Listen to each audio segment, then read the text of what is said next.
కడప జిల్లా కమలాపురంలోని చెరువు కట్ట వద్ద గంజాయి స్మగ్లింగ్ కు పాల్పడుతున్న సోమిసుల నాగార్జున అనే వ్యక్తి కమలాపురం పోలీసులు అరెస్ట్ చేశారు. ఇతని వద్ద నుంచి సుమారు కేజీ 100 గ్రాముల గంజాయిని పోలీసులు స్వాధీనం చేసుకున్నారు.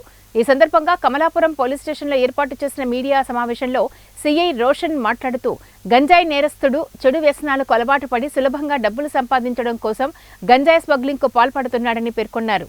కడప జిల్లా వ్యాప్తంగా పలు పోలీస్ స్టేషన్లలో గంజాయి కేసుల్లో నాగార్జున అరెస్టై బెయిల్పై వచ్చినా అతని ప్రవర్తన మాత్రం మారడం లేదని అన్నారు. కమలాపురం మండల పరిధిలో ఎవరైనా అసాంఘిక కార్యకలాపాలకు పాల్పడితే చర్యలు తప్పవంటూ సిఐ రోషన్ హెచ్చరించారు. అరెస్ట్ చేసి అతని దగ్గర నుంచి 1100 గ్రాముల గాంజాను స్వాధీనం చేసుకోవడం అనేది ఇతని మీద కేసు నమోదు చేసి రిమాండ్ పంపడం జరుగుతుంది. ఇతనితో పాటు ఇంకా ఇద్దరి మీద కేసు నమోదు చేయడం అనేది. ఇతని మీద కడప జిల్లాలో కడప చిన్న చౌకు మైదుగురు పోలీస్ స్టేషన్లో కూడా గాంజా కేసు కలదు. ఇతని మీద రౌడీ షీట్ కూడా సస్పెక్ట్ షీట్ కూడా ఓపెన్ చేయడం జరుగుతుంది.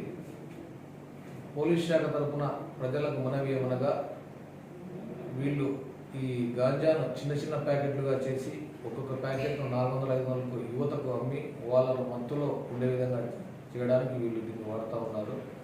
ప్రజలు వారి యొక్క పిల్లల మీద దృష్టి సారించి వాళ్ళు ఎవరితో తిరుగుతూ ఉన్నారు, వాళ్ళు ఏం చేస్తున్నారు, వాళ్లకు చదువు కోసం ఇచ్చిన డబ్బును ఏ విధంగా ఖర్చు చేస్తున్నారు అనే విషయాన్ని దయచేసి గమనించి వాళ్ళ మీద దృష్టి పెట్టి వీళ్ళు ఇటువంటి చెడు వ్యసనాలకు బానిస కాకుండా చూసుకోవాల్సిందిగా మనవి. ప్రస్తుత పరిస్థితుల్లో ఈ చెడు వ్యసనాలకు బానిసైన వాళ్ళు డబ్బు కోసం దొంగతనాలు కూడా చేసి గాంజాను తాగడానికి సిద్ధమైన పరిస్థితి మేము కమలాపురం పోలీస్ స్టేషన్ పరిధిలోనే గత 10 రోజుల్లోనే మేము చూసేటువంటి వాటిని అరెస్ట్ చేయడం కూడా జరిగింది. కాబట్టి ప్రజలకు పోలీస్ శాఖ తరఫున మనవి.